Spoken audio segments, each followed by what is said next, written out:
Hello, my name's Ken Halpin. I'm the Director of Athletics at Winthrop University, and we're here on ADU joined by Greg McGarity, University of Georgia, and Troy Dannen at Tulane University. And our topic today is one of my personal favorites, curiosity. Just to start things off, I would love to just use a quote from Seth Godin, one of my favorite authors, and he talked about creating value in today's economy and today's, as industries evolve, not just being curious, but being chronically curious. And you guys combined have more than 50 years experience in this industry, and you guys have grown and learned a lot. And so start with you, Greg, and just maybe talk a little bit about how you've stayed curious and how you've learned over your career so far.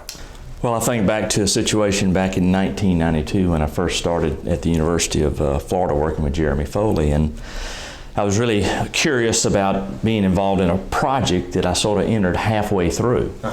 And it was at the Lemerand Athletic Center, and I entered the project as at the midway point. And we were already in trouble a little bit financially and behind the times. And to make a long story short, I thought I could handle everything myself without getting with Jeremy and talking to him about it. So, I think as a young administrator, everyone thinks you can you want to show the boss what a great job you do.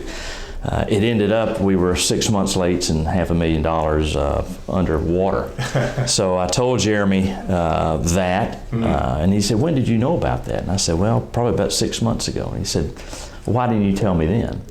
So from a curiosity standpoint, as far as when you have bad news to share, do it immediately and do not wait.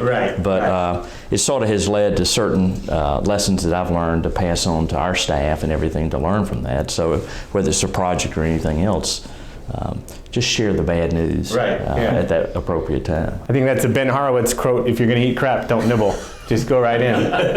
What about you, Troy? So constantly trying to learn and take on new experiences. How does that apply itself in your career? Well, personally, in a lot of ways, I had to be curious because I came from outside of the world of college athletics. I was running the State High School Association when I became an AD for the first time. So I didn't even know what I didn't know. And so every day is kind of a new can of curiosity for me because a lot of things I still experience for the first time. And even the things that I've experienced 5 or 6 times maybe over the course of my career, you got to remember, one, it was a different time, it was a different set of kids, it was a different coach, it was different parents, it was a different president. And so everything's kind of new every time it happens just because the people that are involved are new and different. So, I have to constantly search now for different ways to engage. Even the kids today are different than the kids 10, 12, 15 years ago. So I'm curious about how to best reach them, how to best connect with them, how to best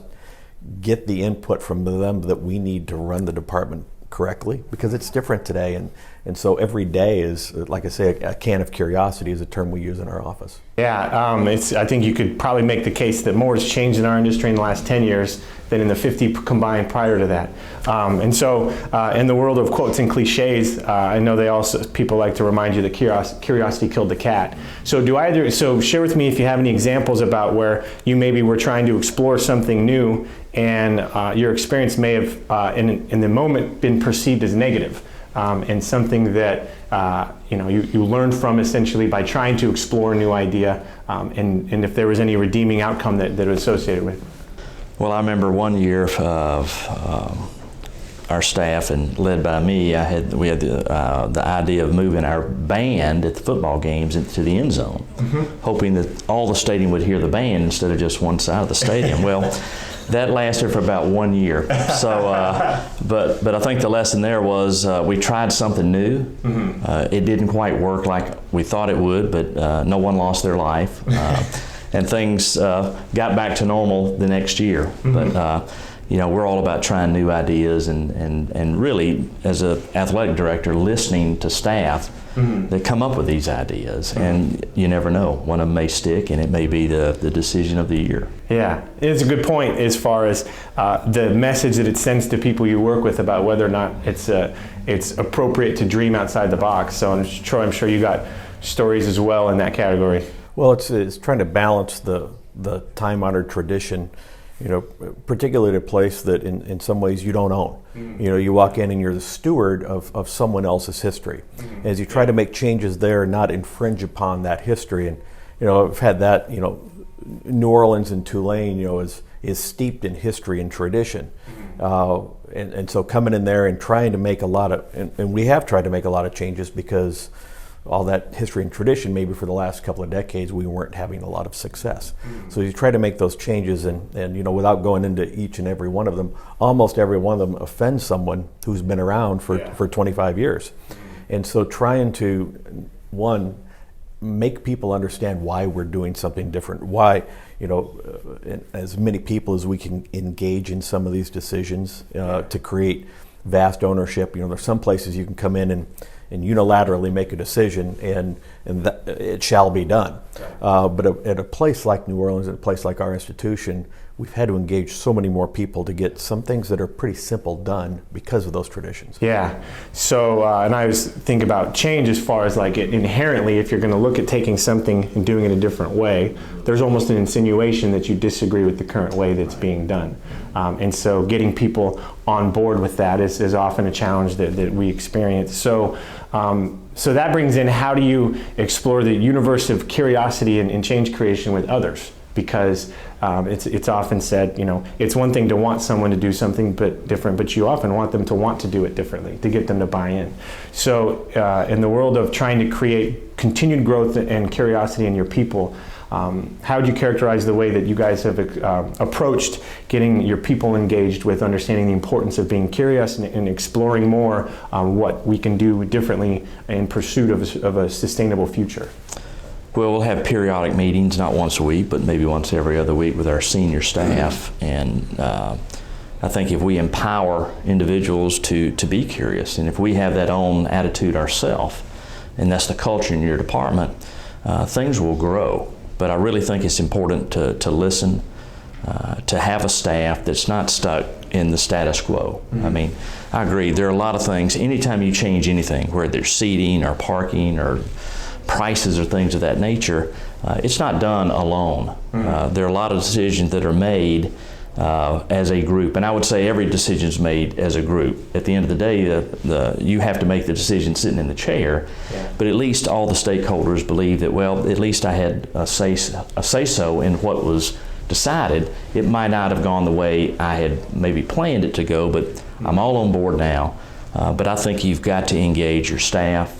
I don't know how many it is, depends on how big your staff is, things of that nature, but I think people have to feel empowered. They have to feel like you listen to them, and then I think whatever decision you make, they're all on board. Absolutely. We've talked about, reinventing the wheel as a term. You don't have to reinvent the wheel. We try to reinvent the wheel, and a lot of times the wheel looks exactly the same. But to empower the curiosity and to keep people engaged, and motivating athletic staff is maybe different than motivating a lot of staff in a lot of other industries. It's I would say the best thing about coming to work is you're around 350 student athletes who are motivated to succeed and anxious to participate. That doesn't exist anywhere else. But your staff's much the same. There's not a lot of complacency. Complacent people in college athletics finally find themselves out of college athletics pretty quick. So they're motivated and they're driven, and to keep them motivated and driven, you do have to challenge their own curiosity and let them think about, how would we reinvent the wheel? What would we do here? What could we do here? And that's how things get better. That's how things improve. That's also how I think your staff grows and how your staff stays motivated and anxious for what lies ahead tomorrow. Absolutely. So learning and growing, if we're trying to embody that in our organizations, it's probably more effective if we're also embodying that in our personal lives.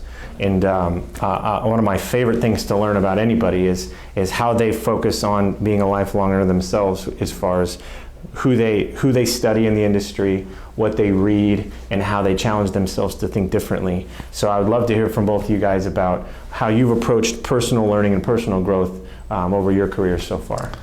Well, luckily, if you've been in the business long enough, you develop great relationships with other peers in the business. So probably the best treasure trove I have is a group of friends that basically will be very honest with you. If it's similar situations, what we do in these situations, but I think you can always read. I became an avid reader probably later on in my career, maybe after I was 50 years old. And since that time, I've said, I sure wish I had started earlier as far as reading great leaders and how they do different things, and really it just keeps you young in the business. And like Troy said, we're so fortunate to be surrounded by a demographic of 18 to 21-year-old kids every year. That demographic never gets older. So we need to challenge ourselves in today's world, and what can we do to make their experience better. So I think the voice of the student athletes now is louder than it's ever been. But I think you can always continuously learn, whether it's a situation there where you're talking to others, reading about things, listening to things, and then also teaching leadership techniques to maybe the middle cut of your organization as well, because you learn more from them, I think, in situations rather than maybe perhaps in a book. Yeah, learning in both directions, absolutely. Yeah. I was taught a lesson early on in my career, which is to learn something from everybody you come in contact with. Now, sometimes it's you learn something that says, I want no part of that. I don't want to act like that. I don't want to treat people like that. But I'd never met Greg until we got together here. I'm going to walk away with a couple things from Greg. And so learning from everyone along the way, and even if you don't think or consciously learn something, something you hear is going to apply at some point in time, and you start putting all those things together, and you become a conglomeration of everybody that you've ever come in contact with, and your thoughts and beliefs and maybe ideas and ideals become what you think is the best of everyone that you've come in contact with.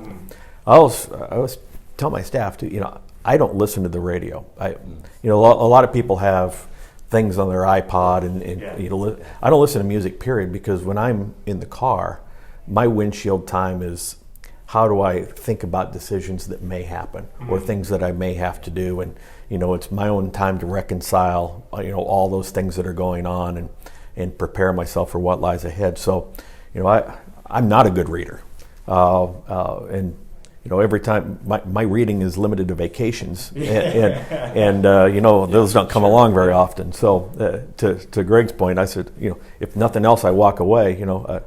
I need to be a better reader. But I'm in touch with so many good people, and one of the things about intercollegiate athletics is almost everybody you come in contact with, they're such good quality people, and they have the right objectives in mind. Everybody goes about it differently, but everybody wants the same end game. So it's you're around so many good people. So as many things as you can be around and involved with that involve others in this business, I think does a world of good. I like how you started that with essentially that everyone in the world can teach me about something. Is the point you made, is there's always somebody to learn from. And I think it's important as we even think about the viewership for ADU, and you've got a lot of aspiring young athletic professionals who would probably die if they had a chance to sit in any of the chairs we sit in at any point in their careers. And a big part of that is networking. And I've always been a firm believer that effective networking can't happen without curiosity.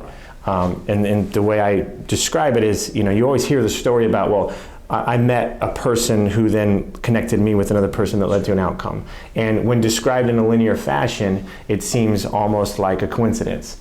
But I would say if you connect with everyone, if you connect with 100 people in a genuine way, and one of those connections leads to an outcome, well, that's a statistical likelihood.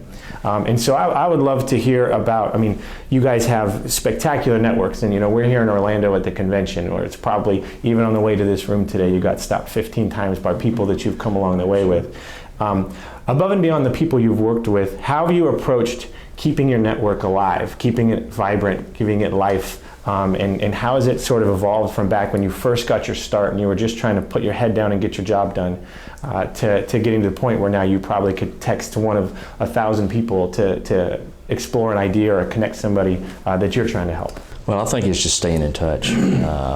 So many times people say, well, they've never called me in a long time, and I've started to say, well, why don't you call them? So I think so many people want to be on the receiving end of that instead of maybe the giving end of that. So I think just timely phone calls. I think just staying in touch with people, and when you're are in an environment that here, I've met two guys I've never met before, so I think you can just whether it's just an introductory handshake or a friend of a friend. But to your point about networking, one thing we're really stressing to our young people now is don't live in this athletic world, because your peers in your classroom may turn out to be directors, owners, GMs, could be, department heads, things of that nature. So if you can establish relationships early, just don't be with your team and your student athlete peer group. Yeah.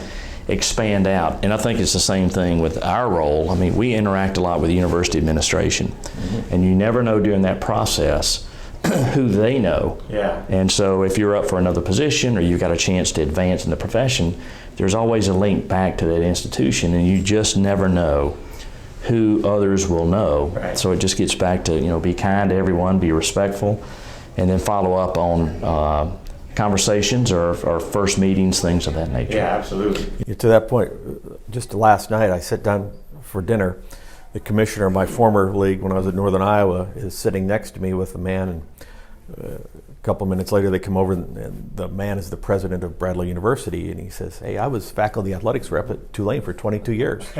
You're kidding me." And I had no idea. Yeah. And so, I think we'd all be surprised to know what our institutional networks, forget the personal part, but the institutional networks bring to us. Yeah. Where people are that have passed through our institutions. Even at Tulane, there was a time that Scott Strickland, Sandy Barber, Chet Gladchuck, and Kevin White were all on the staff at the same time there. Right. And when you think about, the people that have formerly been at the institution, the other thing from a networking standpoint, to touch on what Greg was mentioning, I love to go to things. Anytime I can be on a panel, I want to go be on a panel. Yeah. Because I've spent 15 years in college athletics. Previously I didn't make the traditional steps up, so my network is kind of I'm trying to throw it together quickly. But I've met so many people and learned so much from listening to other people on panels, and not just other ADs on panels, but listening to development panels, because I think I know how to raise money. But you listen to development professionals and you realize I don't have a clue how to raise money. And so listening to other people and getting to as many things as you can possibly get to, that is sometimes outside your comfort zone, is the best thing you can do. Yeah. So we're here with ADU. My name's Ken Halpin with Winthrop University. Again, our guests today are Greg McGarity at the University of Georgia and Troy Dannen at Tulane University. So to come back on that same topic, I think it's important, especially if we're embracing our educational role in this interview today, to take the flip side of it. And it's the millennial and iGen generations have developed a stereotype, whether it's accurate or not, of a little bit of like, okay, I turned my first project on time, when's my next promotion? And I think there, and advice that I was given that I believe in, and there's many versions of this saying, but it's grow where you're planted. So, excuse me, just as much as keeping that thriving network alive, there's also, I think, a risk associated with coming to a convention or being on someone's campus and seeking out a connection specifically because of what it can do for me. And so maybe share a little bit about where you've seen, if any cautionary tales you have about doing networking the right way versus doing networking the wrong way. Well, I've always felt in being honest, and if you have a job, let's just say you have a job right now and you're down here looking to promote yourself even more, you better let your supervisor know. You better let your boss know. But if you're just getting in the business, I've always told young people to volunteer. Don't come in seeking, get your foot in the door, whatever that may be. And when you approach people, just have a willing attitude to say, I just want to get in this business. I want to help in any area possible. But also, I think all of us were in the position during our career where our head was hitting the wall within a certain department. I mean, there were so many people ahead of us, we could not get ahead of us. And my advice to those people is just focus on your job. Do it the best you possibly can. At the end of the day, something's going to open for you. And timing is everything in life. And you just never know, getting back to relationships, when a job will open up, somebody may leave, and all of a sudden, that guy over there, Dave was really, really great in his role. It might have done some menial tasks, but he was really good. He wanted to learn and grow. So I think all young people, they need to be patient, which is not a virtue now. Right. But to really, really work hard and not expect, money in return in the beginning. We all want to be paid. Yeah.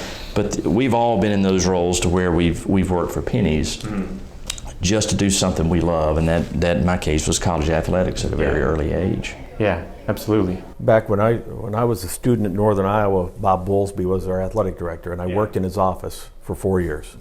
Worked for nothing for 3.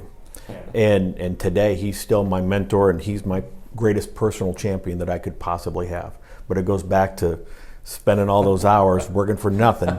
You know, when he had, back in the days, I joke, when he had a mustache, was the athletic director at Northern Iowa. So to Greg's point, being able to work or get your foot in the door without any motivate or any other objective, just that I want to experience this and then see where it goes from there. I would also say, you know, if someone was approaching me and wanted to network, it's much like a job interview. I want to know what you know about me and know about my institution. If you come and tell me everything about you, it's pretty one-sided, right? If you want to engage me, tell me something that you know about us, that you've done your research, that you're not just here for yourself, you're here because you want to be a part of what I have. And I think the other thing that I've noticed, particularly since I got to Tulane, you know, a whole bunch of 1 and 2 year stops in your career at some point in time is a red flag. As you get to a higher level and you get to the senior associate level, maybe and above, you're going to have to answer questions about why were you there a year, why were you there a year or two, and answer that. And it's all great and fine that you say, well, I had progressive steps. I think to your point earlier, you know, whoever's making the hire, whether it's an AD or whether it's a president that's going to hire an AD, they want to know that you're going to be there and have roots and be a part of the program for the long term, even if you do leave in 3-5 years, whatever the case. And that'll eventually catch up with you. As much good as you may think you're doing by 30 years old, I'm at my 5th place and I've got this great title now. It will be something that you'll have to overcome a little later. Almost a house of cards, so to speak. I really like how you explained that, you know, when you're interviewing, and I'm sure you guys have both had this, I'm curious what your skill set is, but more importantly, what do you know about our institution and what our needs are? Because we're hiring someone to fulfill our needs. And it reminded me, there's an author recently named Cal Newport wrote a book called So Good They Can't Ignore You, and he delineates, and he actually disagrees with this concept we keep telling young people that they chase their passions. He says, you know, if you're chasing your passion, that means you choose work based on what brings value for you. And he offers a different mindset. He calls it the craftsman mindset, which is choose your work based on how you can create value for others. And so I think that's a really valuable take, is to encourage, if you're trying to make your difference, how are you exploring skills that help you make a difference for others? You know, in some ways it's almost like recruiting from a coach's standpoint. I don't know how many, you probably get this a ton, but from parent, I want to be recruited by. And nobody's recruited me. If you're good enough, somebody will find you. And it's the same thing in this profession. If you're good, if you're good enough to make that next step, you won't stay hidden. You know, we all need champions and we all need advocates. And I think most people get jobs because of their champions and their advocates, as much as I'm going to send a resume or I'm going to try to network myself into this job.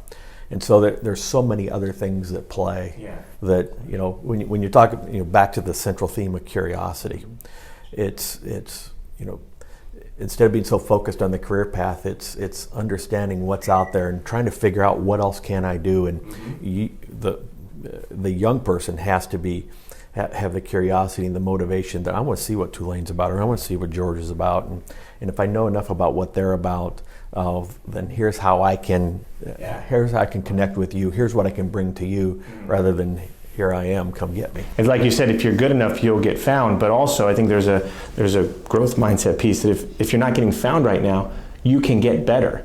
You can work on skills, you can explore things, and you can learn things. I think that's a really good point to make. And then a mentor of mine used to always say, when you disagree with something or you're unsure about something, can you approach there are 2 different ways to approach disagreement. Either you're curious or you're critical. And so a curious disagreement is, I don't understand that. Can you help me understand more? Versus critical, like, are you kidding? I have no clue why you're doing that. And so how can you encourage others to reflect on what curiosity does just with your attitude and how you're perceived by others that you work with from your experience? Well, to me, it sends the mindset that they really care about your program. They're not concerned about their own little world, I've always looked at it as that person is always thinking about something. And it just gets back into the minds of young people now. I think they are curious. They're willing to kind of go outside the lines, and I think our job is to make sure they don't get too far out the lines. But I've always, I think if you can just encourage that environment, and if you have young people that are trying to get in there, even when they're talking to you, have you ever thought about this, to get you thinking? I mean, so many times they just want to know, how did you get your start in athletics? And I'm saying, well, it was a little bit different back in 1977. Didn't even have computers then. I just put the right tweet out. It was actually really brilliant. But I love that mindset. I love it from staff members. I love it from students. And Troy's exactly right. People will know where the stars are, because if there are certain jobs that lead up, there may be a person that's applying for a job at Georgia that worked at Tulane or went to Tulane. I may call Troy and say, Troy, tell me a little bit about Jane or John. And it could be, pretty quickly find out if that's somebody that we need to pursue, or somebody that traveled through Tulane at some point in time. But I think that builds in, it all kind of comes together: curiosity, networking, things of that nature in our profession that are just critical to success. Absolutely. In our evaluations, we're getting into the evaluation season at Tulane the next month. We have to do our personnel evaluations. So every one I do, the last question is, what do you want to do that you're not doing? And I encourage my direct reports to kind of have the same message on down, because this is to open the doors of curiosity and motivation. I think the two things go hand in hand. The more curious you are, the more motivated you are. But when somebody wants to do something else and you give them that opportunity, maybe they've been there 1 year or 20 years, you give them that opportunity, everything else rises as well, because they're hungry and, let's go try to do this. I want to be a sport administrator. I've never had a sport. I've been here 20 years. Okay, I'm going to give you golf. Go run with it. And you will see everything rise.